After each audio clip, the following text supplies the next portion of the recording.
Coucou chers co-créateurs, une vidéo pour vous rappeler que la transformation, elle est possible pour tous à tout instant.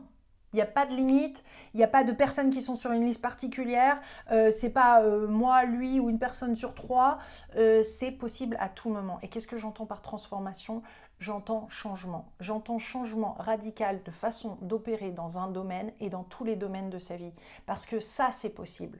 On nous a peut-être répété que le changement n'était pas possible, mais c'est les personnes justement qui ne sont pas prêtes à changer et qui ne veulent pas se remettre en question, qui elles disent que le changement n'est pas possible. Je peux vous assurer il est possible ce changement et il est accessible à tous. Si j'ai réussi à réouvrir mon cœur alors qu'il était complètement blindé, je m'étais protégée de mon ultra-sensibilité, de mon amour, de tout ça, ça fait trop mal, je me suis blindée pendant des années.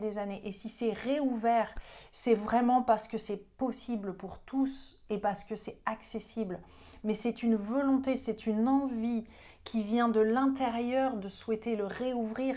C'est une envie aussi de vouloir voir le monde différemment que ce qu'on a vu avant. Si on continue de se prouver raison sur la manière dont fonctionne le monde et de la manière dont nous fonctionnons et les autres, il n'y a rien qui peut changer. Donc c'est vraiment une attitude où on prend du recul et on se dit « Ok, j'ai envie de changement ».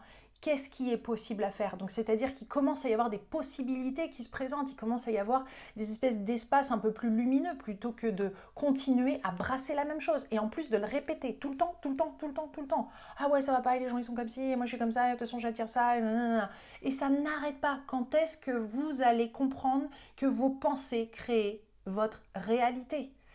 Et donc, les pensées que vous avez à l'interne, ce que vous allez parler encore plus, le son de votre voix, c'est hyper puissant le son. Et vous continuez d'enrôler les gens dans ce truc-là. Et en racontant vos malheurs, en racontant que les choses ne vont pas, ben ouais, ben forcément, ça continue vous continuez de perpétuer la même chose, de le réattirer à vous, de continuer de l'attirer et de vous prouver raison que vous êtes comme ça et que la vie est comme ça. Et c'est pas dans cette posture de victime que les choses changent, c'est vraiment en prenant 100% responsabilité pour votre vie et en décidant que vous pouvez faire quelque chose. Et je vous assure que vous pouvez faire beaucoup de choses. On vient peut-être pas avec tous les mêmes cartes dans les mains à la naissance, mais après c'est qu'est-ce qu'on en fait. Certains ont eu des parents très aimants, certains ont eu des parents absents, certains ont eu des parents ultra gentils, d'autres horribles. De toute façon, on a tous vécu des blessures, on a tous une blessure d'abandon, on a tous ce sentiment d'être pas assez bien par rapport à toutes ces tâches-là, on a tous un sentiment parfois d'imposteur, de machin, de truc, il y a toujours ça. Mais qu'est-ce qu'on va faire face à ces peurs? Est-ce qu'on va laisser ça diriger notre vie ou est-ce qu'on va au contraire trouver notre force intérieure, faire ce qu'il faut pour après pouvoir rayonner vraiment cette lumière qu'on a à l'intérieur de nous. Et ce qui nous bloque vraiment, mais c'est cet ego qui nous dit tout le temps t'es bien, t'es trop bien, t'es pas assez bien pour ça, qui nous fait qu'on se méfie, etc. Mais le cœur, lui, quand il est ouvert, quand il se réouvre, c'est-à-dire quand il se laisse être écouté, quand il se laisse aimer, quand on enlève toutes ces barrières-là, et ça se fait à travers un travail au fur et à mesure qu'on va faire, et bien d'un seul coup, il voit très clair sur ce qui se passe. Il est bien plus lucide et il va beaucoup plus rapidement que le mental ne peut aller.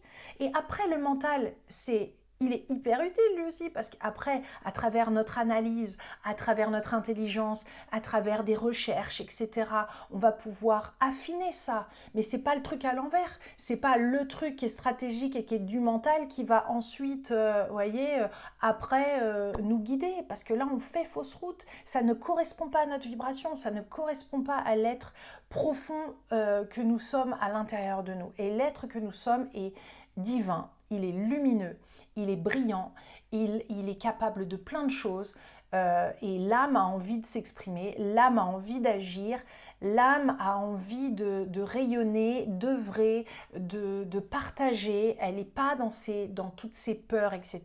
Je ne vais pas rentrer aujourd'hui dans cette histoire de karma ou autre, mais en tous les cas, je peux vous dire que c'est accessible à tous et pour tous.